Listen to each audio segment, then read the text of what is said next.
I'm curious if you all can guess some of the most important factors that go into people's decisions to eat a particular animal. If they are unicorns, we should not eat them. Why not? What is it about Because they're a magical unicorn? beasts. Ah, okay. Welcome once again to Free Associations from the Boston University School of Public Health, the Public Health and Medical Journal Club podcast for anyone as confused by the latest health study as I am by Chris Gill. And why did I say Chris Gill? Because I'm leaving. This is the question is why am I going? But I'm leaving Boston University. My official last day is June 23rd, 2023. And we'll talk about it more in the wacky but weird section where I'm going to talk about the wacky and weird reasons that I'm leaving, sort of. But anyway, I'm Chris Gill from the Departments of Global Health and Global Health, and I'm joined here by Dr. Jessica Liebler from the Department of Environmental Health at Boston University.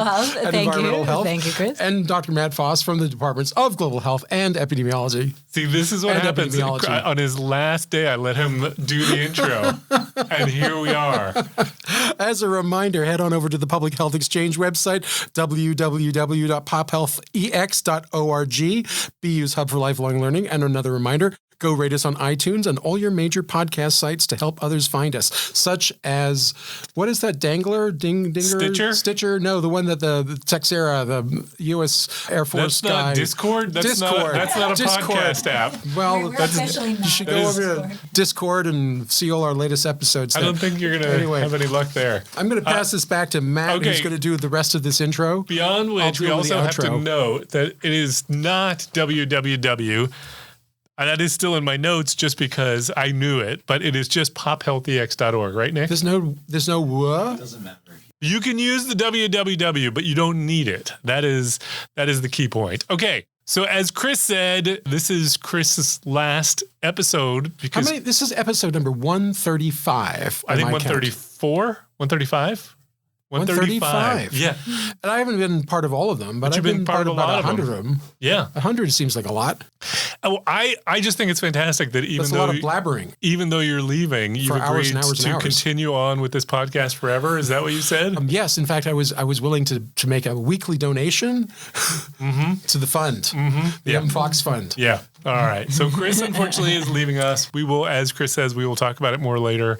But we are very sad to see you go. I'm sad too. It has been such a fun time working with you. It has been fun. It's really been one of the most fun things about being at this school is doing these podcasts and getting to know you guys better and having an opportunity to just talk like science for, an hour every other couple of weeks and just, use our brains in the way that we were trained to do. It's really a pleasure. So.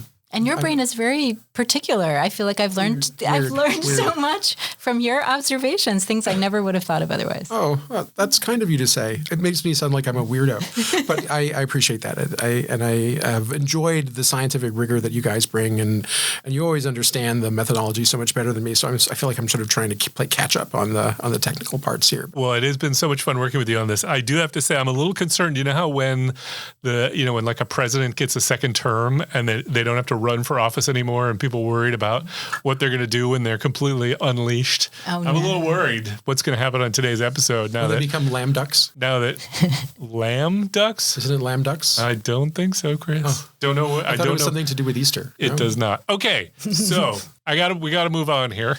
So we do have another rating that I want to read. So this one is entitled Favorite Podcast. Do we get 6 stars? 5, unfortunately. It says, I love this podcast. I'm really glad I came across it. I am a BSPH student. I don't know if that's BUSPH and it's just missing the U, or if that is, the B is referring to another university, School of Public Health. Buffalo School of Public Health. There could be, right? It could be some other place. I don't know whether this is one of our students. Maybe Berkeley? It could be lots of different places, but Bonn, Berlin. Berlin definitely could be Berlin. I know. It was a means of de-identification. It definitely could be Berlin, actually, because I have worked with Belfast? folks at the Berlin School of Public Health. So it actually could be. Yeah. Could be. And I love that this is a source of information that keeps me engaged, and I get to hear different opinions on public health topics. The topics/episodes stimulate me intellectually. The hosts keep it interesting and funny. The only constructive comment or feedback I have is I would love to get through an episode without Jess getting interrupted, which fair enough. We do that, do we do that? A fair amount. Isn't that we do. Interesting. Yep. Yep. So I accept that as a fair comment, and I appreciate that feedback. So that's from Ale Ruiz via Apple Podcasts. Thank you very much for that kind feedback. I think it's a fair point. Yeah, fair point. Okay. Thank you, commentator. Yeah. So now on to the show. So today in our first segment, which is our Journal Club segment, we are going to look at a study on the health effects of coffee. And I'm just going to say right up front, it better be good news, or at least not bad news, as a long-addicted coffee connoisseur. So in the second part of the podcast, our deep dive, we're going to talk about the commercial determinants of health. And I don't know how that we have a lot to say on this one. I just thought it was interesting. It's not something I'd really thought a lot about, despite the fact that I probably should have. So it seemed worth chatting a little bit about. And then in our last segment, which is our amazing and amusing, we will get into some things that make us laugh out loud or we just find amazing. In segment 1, we're going to get into an article that looked at the health effects of coffee published in the New England Journal of Medicine. It was entitled Acute Effects of Coffee Consumption on Health Among Ambulatory Adults by first author Gregory Marcus of the Division of Cardiology at the University of California, San Francisco. So a few headlines on this one. Newsbreak 25, which is a television outlet, says no increase in premature atrial contractions with caffeinated coffee consumption study suggests. Doesn't say, it suggests. So, this is very interesting because, premature atrial contractions is such a technical term that to lead with that in a lay article, I think most people would not understand what in the world that was that didn't happen. Yeah. And is that good or bad? I would agree with you. So then maybe you will like the second one from CNN, which says coffee drinkers get more steps, but also less sleep, study finds. Wow, shocker. Which is true, but is that the main finding from this study? I don't know. I find the more steps is a little bit interesting. Less sleep is not surprising. I have a theory about that, but we'll come back to it. And then the New York Post says the good, the bad, and your coffee. Study exposes risks, benefits. They didn't read it. All right. So, Chris, can you tell us what they did in this study? So, as my last, unless you bring me back as a guest sometime, we will gladly bring you back as a guest. I would enjoy that. So let's not say goodbye. Let's say au revoir. Au revoir. Is that what people say? Because those French. Yeah, those French have a different word for everything. So, anyway, Steve Martin reference there. It's going to be a long episode, by the way. So this was a randomized controlled trial looking at the acute effects of coffee, mainly on cardiac rhythms. So this is about premature atrial contractions. For those of you who have not studied cardiac physiology, you still probably remember from your biology labs in high school that there's upper set of chambers called the atria, and there's a lower set of chambers in the heart called the ventricles. And the ventricles are the muscly bit that drive most of the blood through the body, and the atria are sort of where there's sort of like the priming pumps for the ventricles, but they're also where the electrical signals originate that drive the rhythm of the heart. And so a premature atrial contraction is when, the normal beat is supposed to be lubbed up, lubbed up, lubbed up, as these sort of two things are happening. And then instead you're having a lub, lubbed up, lub, lubbed up. That would be sort of the equivalent of that the atria are beating out of rhythm and therefore probably driving the ventricles to beat slightly out of rhythm. And the concern is that this, could lead to more serious arrhythmias, such as rhythms that lead to sudden cardiac death. So I think, let's be honest, I don't think there's anybody out there who really thinks that coffee causes sudden cardiac death, because that would be bad and it would also be obvious. But they wanted to see, does the consumption of caffeine on a regular basis lead to these sort of subtle arrhythmias in the heart? And so they used what they call a case crossover design.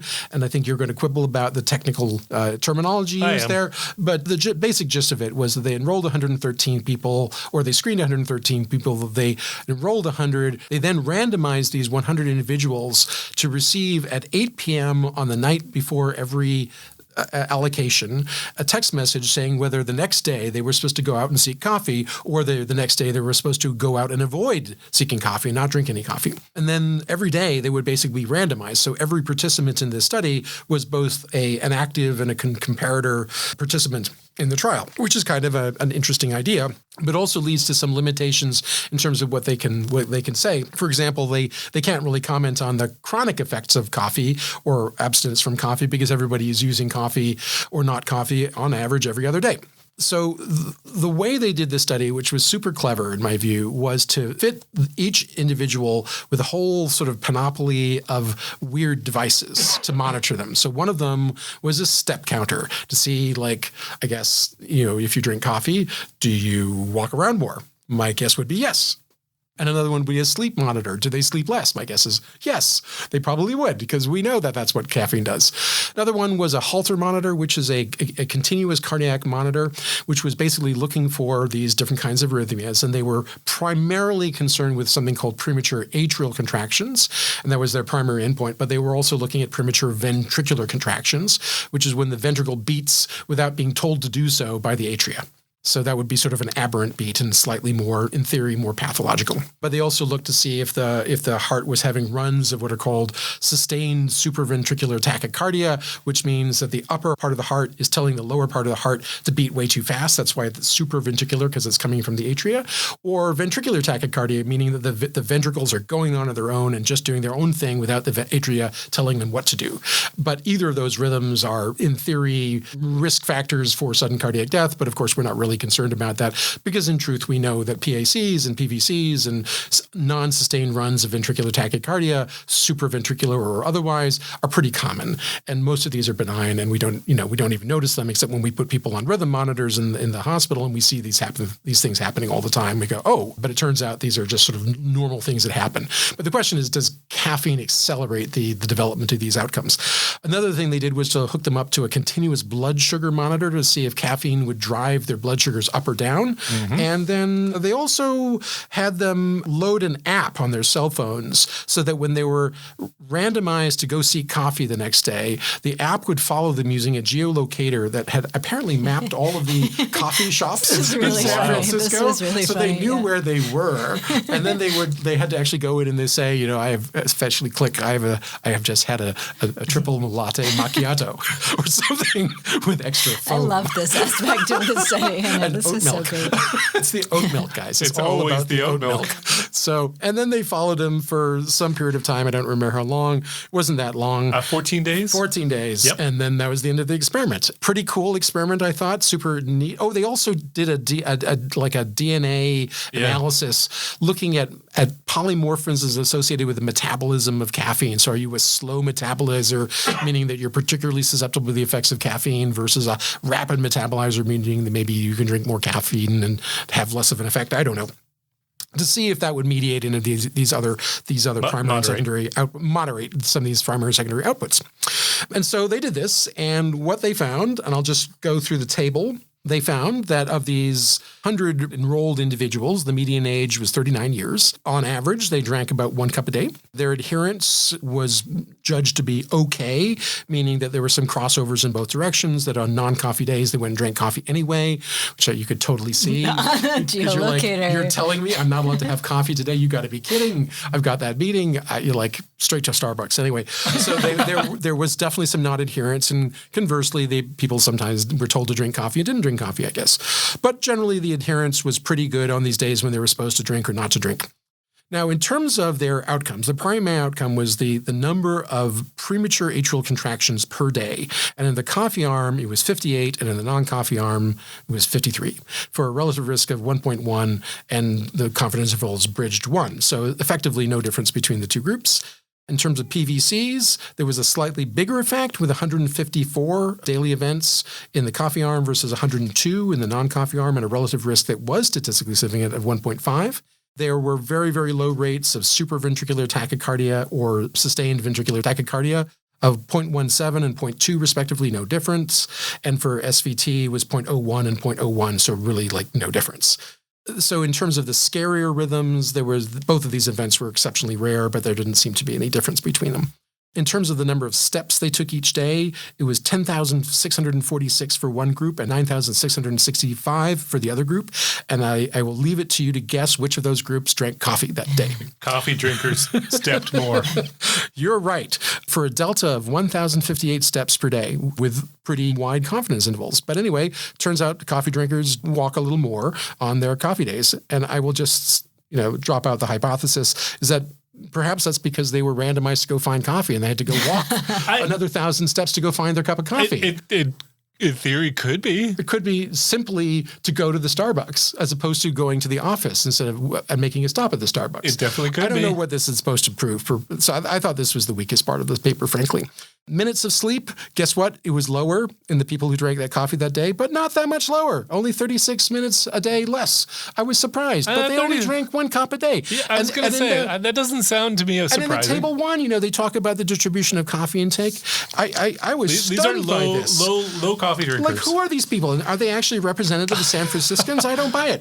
Because the number of people who drank 2 to 3 cups per day was only 22 out of the 100. And I'm just like, wait a minute, I drink 4 to 5 cups a day, easy. And there was only 3 people who were like me. But I'd drink gallons of coffee each day. This is my main source of nutrients. Chris, how's your heart? It's tacking away right now. I can feel it vibrating. Anyway, I don't know. I was surprised at how little coffee these people drank, and it made me skeptical of them. Okay.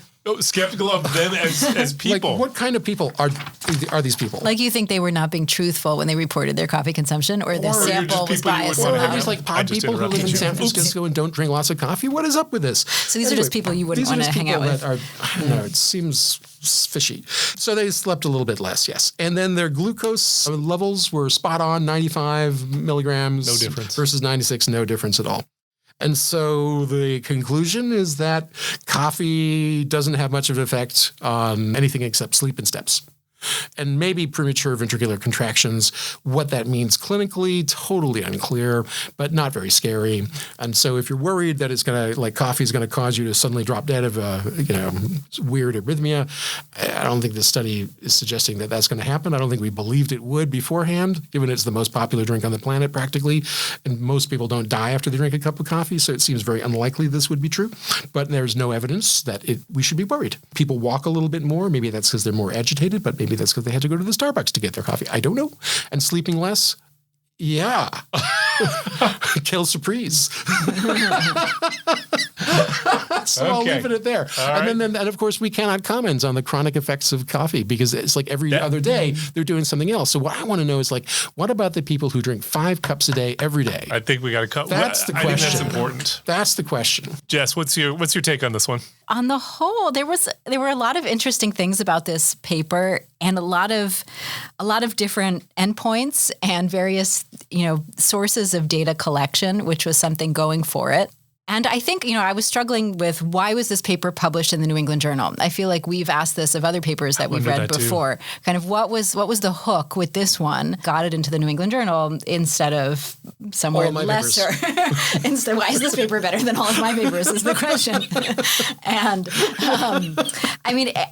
I think the ubiquitousness of the exposure of coffee drinking is probably it. But beyond that, It was a neat paper, but I wasn't like totally blown away. And also the findings maybe were not that surprising. I don't think the eyebrows were being raised a lot in terms of increased coffee drinking is associated with more movement and a little bit less sleep. I feel like the fact that there were only 100 people in this study was something that gave me a little cause of concern as I was reading through. And like you said, the question is, do they fully represent people who are coffee drinkers? If that's, they are representing, in my view, people who are moderate to low coffee drinkers, but there was not that much representation among people many of whom I know quite well, who are intense coffee drinkers. People in this room who you might actually have a concern that if there was, say, a dose-dependent relationship between coffee drinking and some of these cardiac endpoints, you're not going to see them in sampling people who are drinking 1 cup. You're kind of getting the majority, which is good. But if there is a relationship that is small or an association that's small, in effect, you might not see it in a population of 100, despite this crossover design. I would say I'm a moderate coffee drinker, but even as a moderate coffee drinker, how do you define moderate? I define it maybe 1 to 2 cups a day. Oh, okay. Otherwise, I get too edgy, to be honest. Like, I'm too edgy. I get shakes. Yeah, my by the wife evening, gets or I up can't at sleep. like 5 in the morning and she brews an 8-cup pot and she pretty much drinks the entire thing before I wake up. Wow, that must have to do with that gene of like how quickly you metabolize it. Yeah. Can we stop here? Because I have an issue with the definition of a cup of coffee. Right, I know. To me, a cup of coffee implies a mug of coffee. Okay, so maybe it's 3 mugs as opposed to 8 mugs. Yeah, it's probably more like 3. Yeah, because we get up in the morning, we brew the 10-cup pot. We split it, my wife and I. there's always some left over, but that for me only ends up being 2 mugs. Oh yeah. And so good point. We're not talking about demi-tasse cups. Right. So, okay. Right. I don't know. We drink the little, I don't even know what it's called, the stovetop little machine where it's like espresso, like it's really strong. It's like, stuff. I don't drink that much of it, but I think it's pretty intense. This is my husband's Cuban coffee. This is like his Cuban roots in the coffee. So I think it's probably much less than a mug, but it's pretty potent. But the intensity is probably right. The intensity is there. Do you titrate to like the number of megahertz of your hand vibration? Oh yeah. You're like 60. Good. We can stop.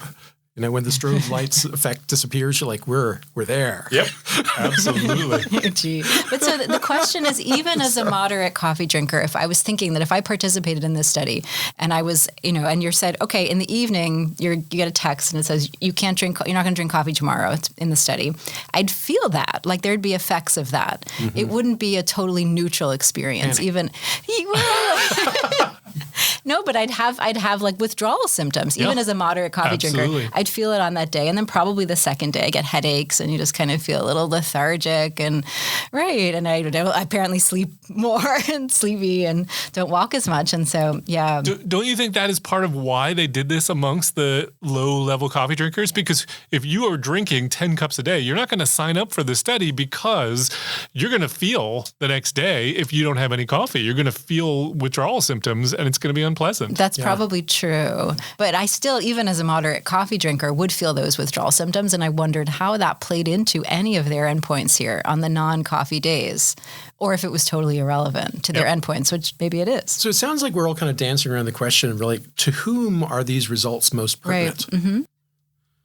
I guess it's the moderate, to occasional coffee drinkers who are worried if I go to Starbucks and have a venti latte, what's that going to do to me? And the answer is not much. And these are also pretty mobile people. If they're having, 10,000 steps a day? These are pretty active people, urban people. Yeah. Yeah. So can I riff on that point? Because I think that's the key. So first of all, Jess, your comments fit so well with exactly what I had written down. I mean, I almost, you hit about 9 of the 10 points that I wanted to raise. I think the part of the problem, because I too was surprised to see this in the New England Journal. I get it. It's a topic people care about because people drink coffee. There has been a ton of observational research on coffee, that's always sort of suggested coffee good, but you sort of wonder because it's observational and people have put it in your head that observational study can be problematic. But 100 people in a clever design, crossover design, cool, very, very good. And we should probably be explicit, very good because it minimizes the amount of within-person confounding. So anything that doesn't change is consistent across. You get really good confounder control.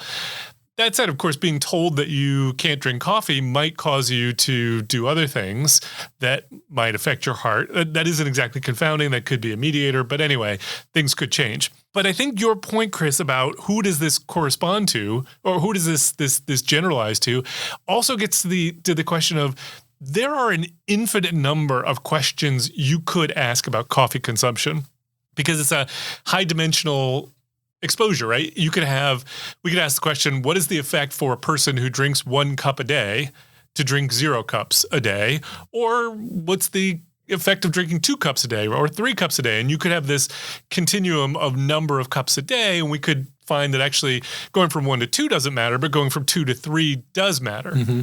Or alternatively, it could be going from 3 to 0 could actually be worse for your health. Mm.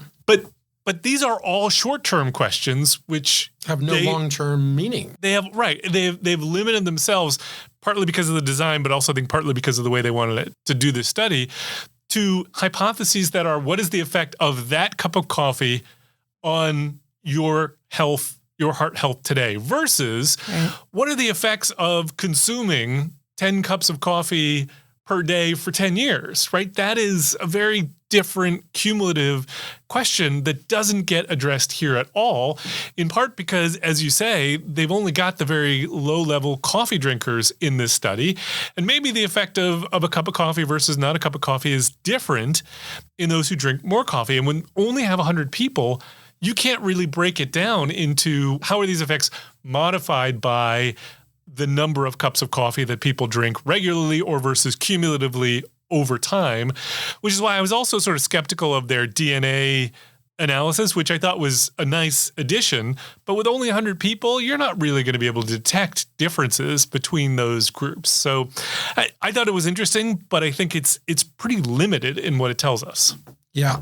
I also wanted to crunch some math on this because while you were talking, I was sort of thinking about the PVCs, right? So I have PVCs. You have PVCs? Yep. Yeah. So PVCs are very common. Like I can tell you in medicine, you see them all the time, and you worry about them in certain contexts, and most of the time we don't worry about them because they seem to happen all the time. Mm-hmm. And I was thinking, like, here we see a delta of 50 PVCs. That's the most scary sounding, of all their outputs. So, let's assume you're doing like 75 beats per minute times 60 minutes times 24 hours. Your heart beats about 110,000 times a day. So an additional 50 out of 110,000 works out to be an excess of 0.0005 beats per extra beat. For every, I'm doing the math right here, every 200 beats, you get an extra beat. I think that's what the math works out. Or every 2,000 beats, you get an extra beat. So it's not very much. Yeah, although I could see though that maybe that's not the right comparison, because if we think that the effects of coffee are short term, really the entire day isn't relevant. It's the hour after you consume it. So is it how many beats would there be expected to be in that hour? And what is the half-life of caffeine? Yeah, because you're not expecting the caffeine to have impact, say, 5 hours later, maybe. I think the half-life of caffeine is something like 6 or 7 hours. But let us quickly consult Wikipedia, the Oracle. But that's where that genetic analysis too, though, would have had, in terms of looking at the timing of when someone metabolizes coffee, to be looking for that, even though it's short term, to kind of look in a little more nuanced way at that window of expected effect, which would have been an interesting thing. It's about 5 hours is the half-life of caffeine.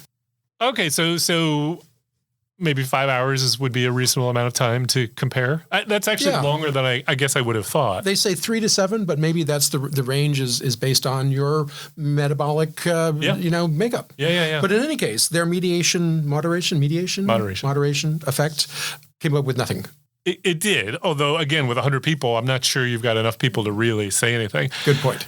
One other thing I wanted to raise on this is I'm also not on board with their interpretation of no increase in premature, it's not PVC, PACs, but PAC. The PACs no, the PVCs yes. Yeah, I'm not in agreement with the PACs. There were more, but this is a case where you've got a confidence interval that overlaps 1, but it's a point estimate of 1.09, 95% confidence interval from 0.98 to 1.2.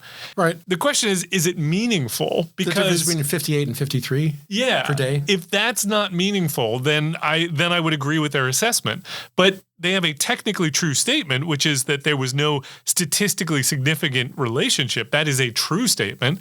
I'm just not sure. Like there is an increase, we were very close to significance. If you're really going to focus on significance, it's a true statement. But I wouldn't. Yeah. Rather, I'd want to know, is this a meaningful difference? And I gather from Chris, it's really not. A clinician's perspective, the difference between 58 and 53, 5 extra PACs per day out of 110,000 beats per day. Let's say per 5 hours. Per 5 hours. So divide that by 5. So per 20,000 beats doesn't seem very scary. So moral of the story is I can drink as much coffee as I want whenever I want. The moral of the story is that you can go back to 8 cups a day and you're fine. 8 cups a day. I'm not going to 8 cups a day. Well, what can I just add one more thing about this study that I thought was interesting is there's many potential health effects of coffee consumption, and they kind of chose this narrow channel of these kind of narrowly defined cardiac endpoints. And then they chose mobility, they chose kind of walking and sleep as 2 almost accessory endpoints. And there's many other secondary endpoints that they could have chosen that would have enriched this overall story. And so it was interesting to me that they weren't looking at hypertension, they weren't looking at many other health outcomes that you could possibly see might be associated with coffee consumption and then withdrawing from it. So I was interested in the constellation of their endpoints that were kind of narrowly defined. And then they had these 2 on the side that I almost wondered if they they had investigated other things, and these were the two that either they thought were the most catchy or were two that stood out. Like I'd wondered if they also asked like mental health questions, for example. How do you feel? How, things about like your personal relationships, or Are you more grumpy today? Are you more grumpy today, or like exercise that maybe wasn't captured in the steps, or other things. Eating less, right. compensatory behaviors. Right. Did There's you many drink more tea? Chocolate on those non-coffee days? Did you smoke more? Did you sulk more? Smoke. Did people smoke? Did you sulk more? Did you smoke more? Right. There's many things that you could have asked about. And I understand the limitation to the cardiac endpoints. And then there were like two on the side that seemed a little arbitrary to me. The blood sugar and... The walking and sleeping. The walking and sleeping in particular. Yeah, right. Yeah, I don't have a good sense for why they chose what they did. I mean, if you look at a lot of the research on coffee consumption, it looks at endpoints that you really couldn't measure in a 14-day trial. By the way, 14 days is another thing I think we have to acknowledge. This is a very short-term outcome. I have to say, I would have found it more interesting if they had taken people who consume no coffee as the group and seen what the addition of a cup of coffee, because you could argue, the folks have sort of sensitized to drinking coffee, and a cup of coffee here and there difference doesn't make any difference. You get what I'm saying. So I think that would have been interesting. Any last points anyone wants to raise? I still think the study was super cool. And I think the reason the New England Journal of Medicine published this is because it was super cool. Just like the neatness of all these electronic doodads following these people around and geolocating their coffee consumption and measuring their heart rhythms and blood. I think that was all just like cool. And the step monitors. I think all of this stuff actually comes down to the coolness of this more than anything else. Because in terms of the actual results, it was kind of like, whatever, nothing, not much. Yep. Or so what? Okay, two last things I want to say before we move on. I thought it was interesting that they measured coffee consumption at baseline. So before they start the study, they measured how much coffee they were consuming.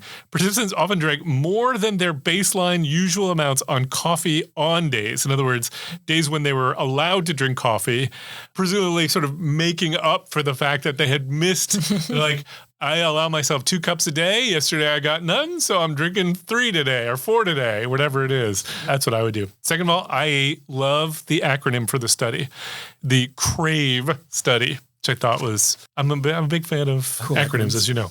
It's a good one. All right, so let's move on to our second segment, which is the segment on, we'll call it the commercial determinants of health. It was a study, a short article. Now I'm questioning myself. Was that one in the Lancet? Yes, it was editorial in the Lancet talking about the commercial determinants of health. And it was by the Lancet. And the reason I say that is because this was a comment that was talking about a series of papers that were in the journal on this particular topic. So we just looked at the overall comment as sort of a launching pad for thinking about commercial determinants of health. And they make some key points, particularly starting off talking about COVID and how there clearly were commercial determinants of health during the COVID epidemic. Just take vaccines alone, right? You've got a couple of companies that made billions and billions of dollars off of the development of vaccines, something that, we were all experiencing in a global pandemic. U.S. government invested massive amounts of money in this, and somehow companies end up with the patents to these, and the U.S. government comes away with nothing, or not nothing, but, comes away financially speaking.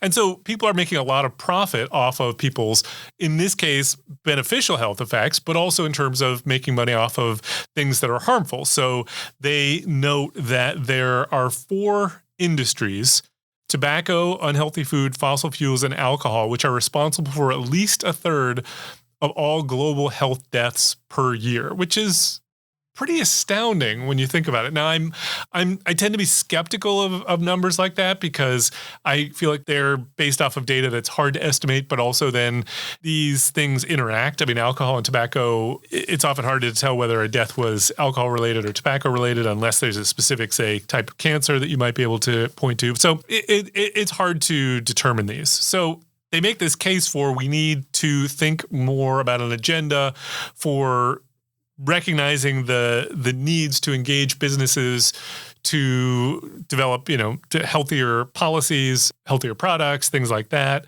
Many of us live in capitalist societies where companies are going to be free to develop products as long as they are not falling outside of where regulations exist, e.g., the tobacco industry is I want to say heavily regulated, but it's probably not nearly as regulated as it should be. Alcohol is regulated. Food is regulated to an extent, but not probably nearly as much as I think probably could be. And fossil fuels, unclear. But within the realms of those, I mean, they're making a lot of money off of things that we as society like, but also create great amount of harm to our health. So how do we think about this? I mean, is this just a situation where we just need more regulation? Or, I mean, fossil fuels, we probably cannot get rid of until we've made the transition to renewables. But like food, people are going to get very unhappy if you tell them they cannot have unhealthy food, right? I mean, people like unhealthy food. People like alcohol. Many people like smoking. So if we're not going to ban it outright, and we tried banning alcohol in the U.S., it didn't work very well. If we're not going to ban it, what is the solution to doing better? Because we're not going to do away with it. Right. I thought one of the interesting things about this piece, I mean, we've heard this term before, the commercial determinants of health, but it's kind of like relatively newly in our public health jargon that this is, that there is industrial demands behind the determinants of health.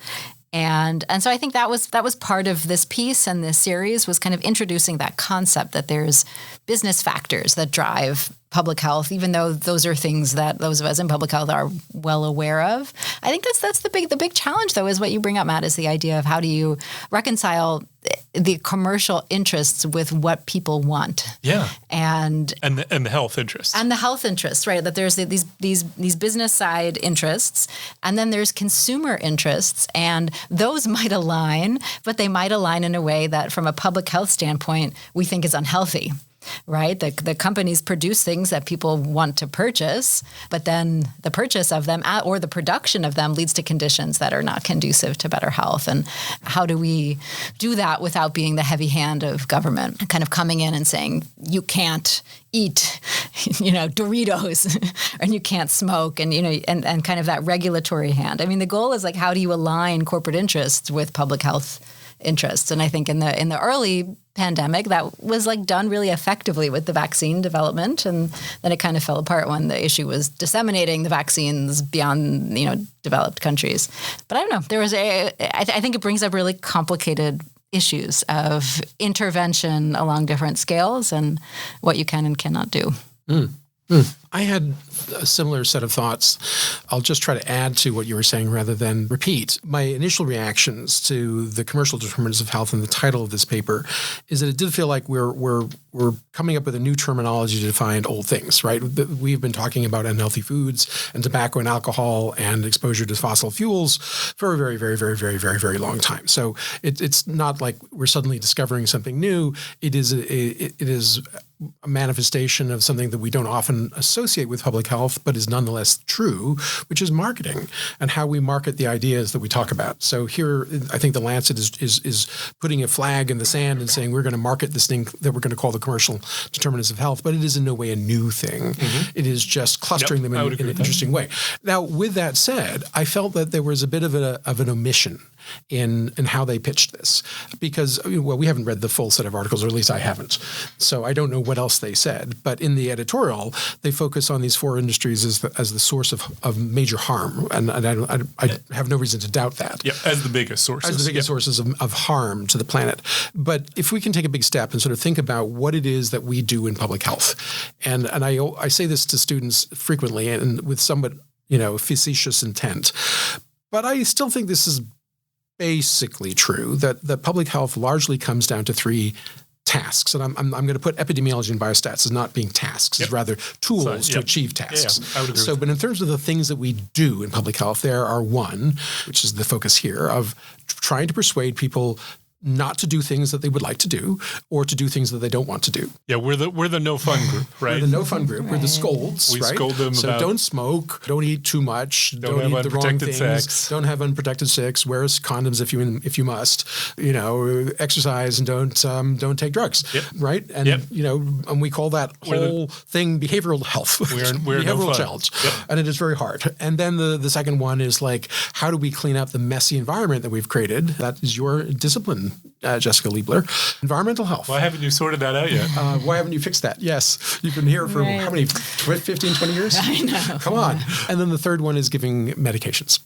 Those are the three things we do in public health, basically. Yeah. Maybe there's some more. There probably are some more, but those are the main three, right? And so here they're focusing on the first one, like all of these are examples of the first three, are examples of behavioral change. Smoking, drinking, food. Yep. And then the third was environmental health, which is the breathing the toxic fumes. Yep. And we talked about like the lead contamination in our last episode. But they do not mention the third, which is another big part of the commercial determinants of health, which is the pharmaceutical industry. Which makes massive amounts of money. But actually creates a lot of products that in fact do keep people alive. I think your entire professional career, not entire, but most of your professional career has been focused on how do we optimize delivery of HIV services in South Africa because these drugs save lives. Yep. You've taken a disease that is 100% fatal, and you've turned it into a disease that is not 100% fatal. That is unbelievable. Yep. And so that is a major source of health. And we're not giving that part of this any credit in this debate. So, but that is certainly part of the commercial determinants of health is that in fact, there are things that are being done that are also good for us in various ways. Mm-hmm. Diabetes drugs and cancer drugs and, smoking cessation drugs and on and on and on. And, now weight loss drugs like Ozempic. I mean, there's a lot of stuff going on here that is not given any credit in this editorial. So I just wanted to point out, I think that was a miss. And then in terms of where do we go with this? Syntaxes or things that are thrown around. Why don't you go with that? Because it seems to me that if we're going to say, hey, we're not going to tell people what you can, choose to eat or smoke or whatever. I mean, we have regulations of some drugs, but if we're going to say these things it's not the government's job to tell you can't do these things. We can say there are societal costs to these things. And so we are going to heavily tax them to raise the funds to be able to deal with these problems. Now, to me, that works pretty well for food, tobacco, and alcohol. It doesn't work very well for fossil fuels. I mean, you could tax fossil fuels, but people are going to still use them. And so unless you're heavily taxing them to encourage people to use less and then taking that money to invest in renewables, I don't know that you're going to see any short-term benefit, but long-term, you probably are. But in the short term, I mean, that we have looked at studies that show that the more you tax, food, or the more, and not food, but unhealthy food, the more you tax alcohol, the more you tax tobacco, the less people use it. You could say it's a regressive tax. It taxes those with less income more. So I don't love it from that standpoint. But, on the other hand, like if we were going to say that it's acceptable to allow people to use products that are harmful, that society is going to have to bear the cost of. I think it's okay to tax those. There's also, in addition to taxing, there's also providing financial incentives to make a different choice in a way that is not directly taxing, but that also kind of puts a dollar value on. Can you give an example of how you do that? Sure. Like electric cars, for example, like a subsidy to buy an electric car to get some sort of money back or something along those lines, where instead of having a tax on top of a negative purchase, you're having a reduced cost to make a healthy purchase or less toxic, a rebate or something along those lines. Yep. And so it's interesting to think about, as a discipline, how coercive do we want to be, and do we want to be overtly coercive or subtly coercive in terms of kind of manipulating people's choices towards big picture, healthier world, healthier choices, less, more health, less toxicity. And I think these things are scrutinized now so much more than they were before the pandemic. Mm-hmm. Mm-hmm. In terms of public health as this, force behind the curtain kind of affecting people's purchasing and affecting people's decisions. Liberties and freedom and that social credit system that many people I see on Twitter seem to be very concerned about. We have always had, I don't know always, but we have for a long time had a tax code that encourages certain things and discourages other things, right? We've had tax incentives in the United States for home ownership. We've had tax incentives for having children, right? Those are decisions that we have made as a society or as a government that we are going to incentivize people to either do or not do. So to do it around things that are, health related doesn't seem to be all that controversial, and yet it is incredibly controversial. It's incredibly controversial. And I think, public health in general as a field, like we don't have the resources to launch a mass media campaign, because there's no cohesion and it's a different structure. Mm-hmm. So I think that's a challenge also, that even though I think the field is viewed as this kind of evil force behind the scenes, the amount of resources we really have to do any of this is not much. Well, I'll add, to my taxonomy of the three things that we do in public health: behavioral change, environmental health change, and then pharmaceutical interventions. We have struggled for so many decades, maybe forever, to encourage people to choose to make the right decisions. And I think generally those efforts have not been particularly successful. Whereas things that are built around incentives and taxes and things like that are structural tend to be much more potent. And so I'm thinking like, I just spent my sabbatical year in the Netherlands. And for those who've been to the Netherlands, one of the things that everybody notices is that everybody's riding bicycles all the time. And that, you go to your local train station, and like my train station in Utrecht has a bicycle parking lot that had a capacity of 50,000 bicycles. Unbelievable, right? And everywhere you go in the Netherlands, there are bicycle paths that are dedicated bicycle paths. So it's very, very safe. And it's cheap, and it is healthy, and what a sort of miracle of social engineering to pull that off. What is another country you think of that bikes? Another country that bikes. Yeah, Denmark. Is that the same? Our favorite country. What do those two countries have in common? Flat. They are flat. Yeah, I get it. I think that makes a huge difference. I get it. It does make a big difference. The climate is somewhat less. But they're not great. London's pretty flat. Rome is pretty. Actually, Rome is kind of hilly. But there are a lot of places that are pretty flat, and where you could, Boston is sort of flattish in parts. We could have engineered our city. I totally agree. I'm not disagreeing with you. I'm just saying I do think that is a factor. Park your bicycle at Alewife. First of all, it's going to get they're going to steal the seat, and second of all, there aren't any bicycle spots because they only have like 50 spots for all these people and they have a bicycle trail that just ends there that comes from Arlington and Lexington. But it's a system. What you're saying is that there has to be some social system, and there's things that we have to decide. You have to decide, and so we have systems too. Like we chlorinate our water. Like we have a sanitation system, for example. We don't leave that up to the user to say, are you going to pay for this, device that you then install in your sink to clean your drinking water? We're going to do that on your behalf because they won't do it. And so, and it's the same that if you asked an individual to say, how much would you pay for a bike lane? They might say nothing. But if there's kind of a collective will, it's not on the individual to make that decision. And then there's systems that move people towards better health. And Yep. All right, we gotta move on to our last segment, and I'm going to go first this time.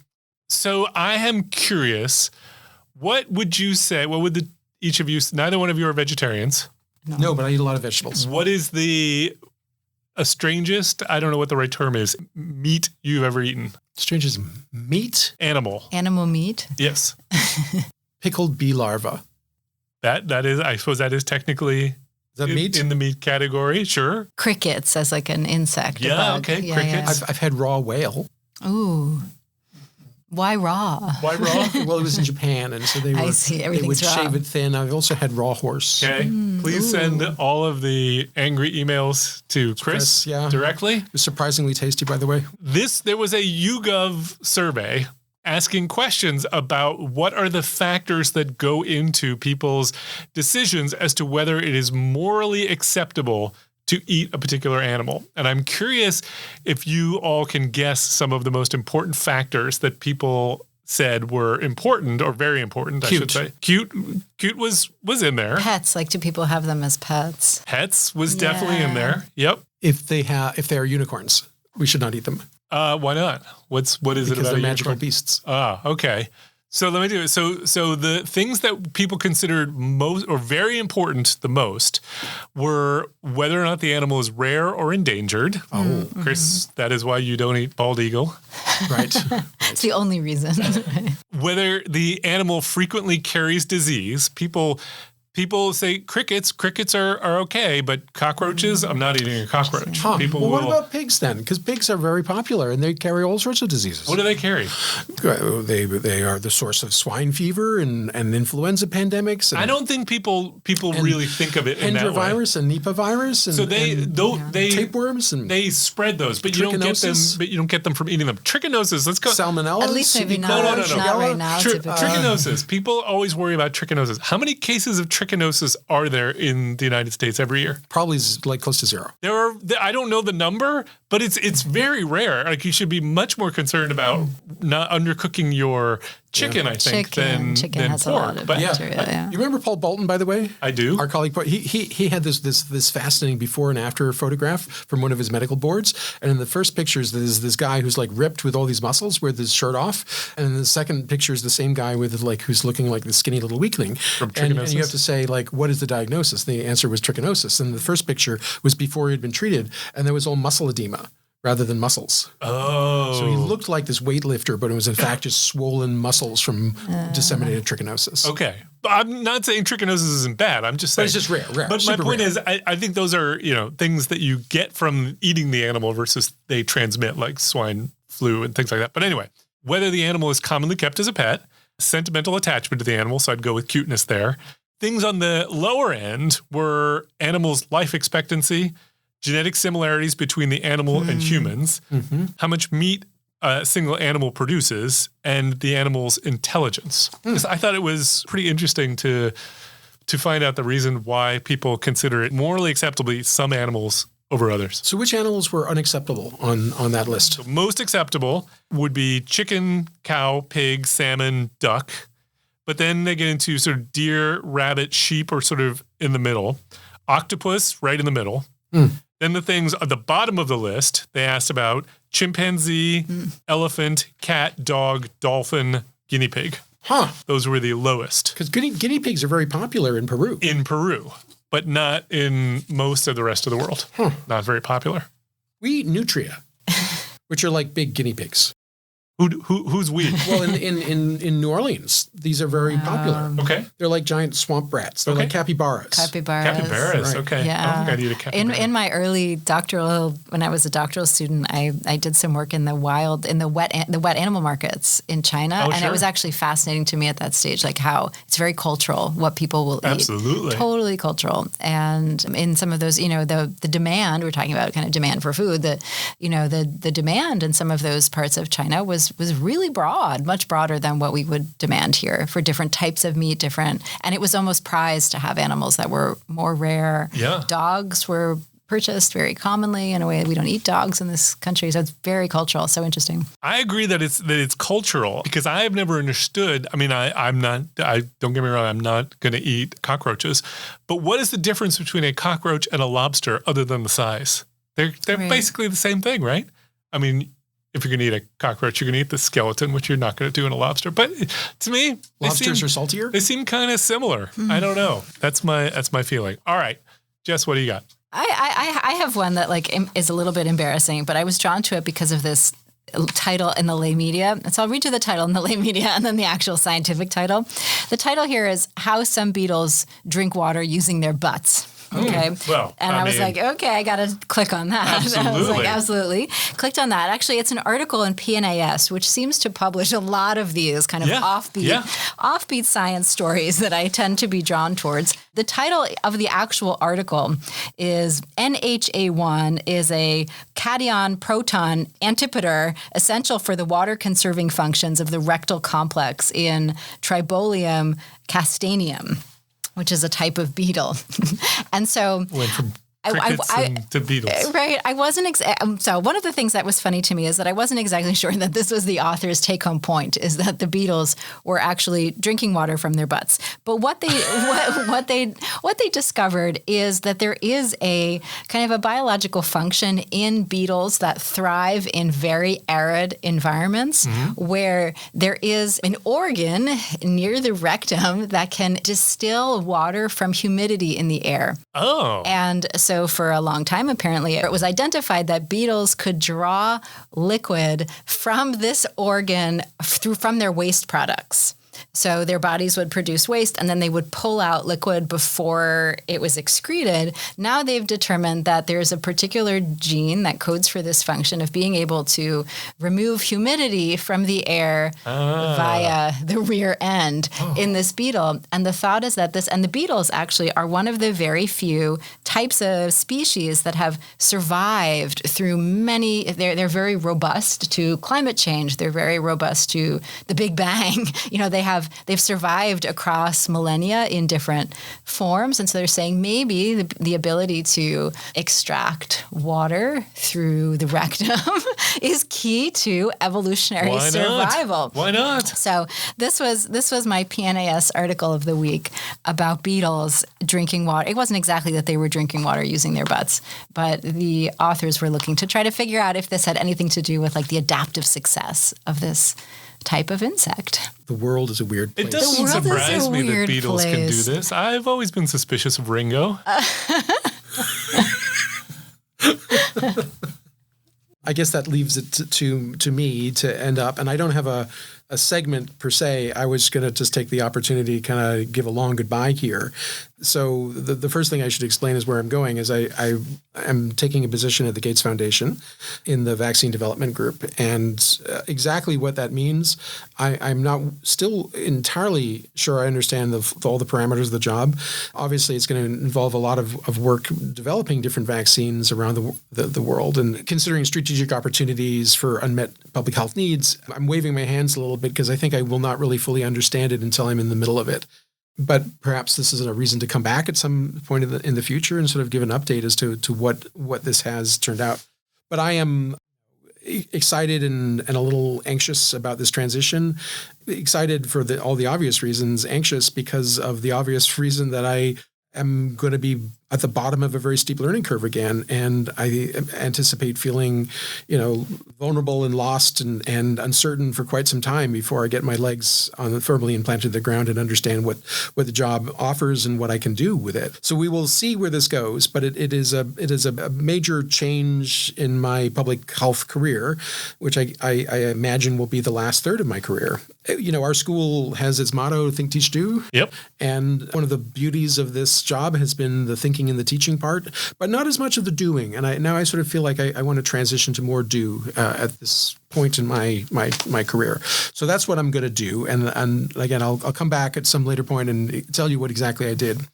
I did want to talk about the podcast because, we've been doing this for now, 5 years? It's quite a long time. That's right. I think that's right. I think 2017 is when we started. It's a long time. And it was a very good idea of yours. And so I want to thank you, first of all. I also want to thank Leslie Talalian and Nick Guler, who have made all of this actually happen, supporting the concept and also, managing the technical details of it and making it all sound so cool on the air. So, Nick, you're over there. Hello. Well done. We've really appreciated your work on this. You've been great. Very much. So thank you again. And then I wanted to just say why I think what we're doing here is so important. Obviously, we like doing this podcast because it's fun. Yep. We love talking to each other. We love talking about science, all this stuff. It presses all our buttons professionally because we get to use our brains in a way that is fun, and yet doesn't matter because we're not dealing with, we're not funding ourselves. These are not public papers we're publishing. We're just arguing science for the pure joy of arguing science. And I do think that exercise of just using your brain, on basically random topics that none of us mostly are experts in is a really good thing to do. And I think journal clubs in general are great. And I think it's neat that we get to do this on air. But I also think that there's a meta part of this that's really valuable, which is that we all are engaged in this giant game of trying to figure out what is true. And I don't claim that we get it right. But I do feel that there are truths to be found, and that the scientific process is a powerful, important tool for finding that. But as we've said over 135 episodes, the scientific process is an incredibly messy and confusing and sometimes contradictory process. It is certainly not linear, but it is in fact the way things are done. So the sausage making is messy and difficult, and does not directly lead to a yield in the way that I think the the popular wisdom holds science to be, that we go out, we find, we report, and that is the absolute truth, is not clear like that. But I do think that what we are fundamentally trying to do is sort of wiggle and jiggle our ways generally in towards the true north of understanding things, because of the assumption that if we understand them, we can solve them if we're talking about problems, and that knowledge is power. And I think it is so important. I think that the skills that we're trying to impart to our students in terms of being critical about the scientific literature and not just believing everything that is published in the Lancet, but actually having the responsibility to read and think about and judge yourself, that you are not in any way exempted from the responsibility of being skeptical at all times. I think that message cannot be more important to our role as educators, is telling our students that they have to think at all times, that nothing is just true because the Lancet says so. That is not the way science works. And so, listeners, please hang on to that. There was this paper that I had found that I'd circulated around called In Defense of Merit in Science. And we're not going to go into it because it's very controversial, but it does raise some concerns about some of the directions that have been going that are somewhat anti-science within our field. I think where there's a movement out to challenge the idea that there is such a thing as objective truth, and replace it with more of a postmodernist approach where everything is up to one's personal experience or a personal subjective, interpretation of truth. And I feel that is I'm not talking about sociology and perspective. I'm talking about that notion that there is in fact no truth, that everything is subjective, really does worry me. And I hope that we can have a sober debate about that at some point. But I will leave it there and just say that I've loved being part of this group. I've loved being a faculty member at Boston University. I'm going to miss this tremendously. I'm going to miss you all tremendously. It has been a great ride, and I wish you well. And I will continue to tune into the pod and listen to you guys as you carry on. So Thank you all. We are going to miss you tremendously as well. What a great way to end. Thanks, Chris. Well, that is the end of our program. If you got any feedback on this or any other episode, you want to suggest a study or a topic for us to take on, you can tweet us at PopHealthEX. And maybe Nick is still checking that. I don't know. Or you can find us on the Population Health Exchange website at pophealthex.org. We want to thank Nick Guler for sound editing and Mark Takakchi for editing. Thanks for joining us. We hope you enjoyed it, and we hope you will download our next episode. Oh, and I should say, our next episode is going to be a tribute to Chris. So we're going to take a little bit of a break, and then Jess and I will be back over the summer, and we'll talk about what's coming next for us.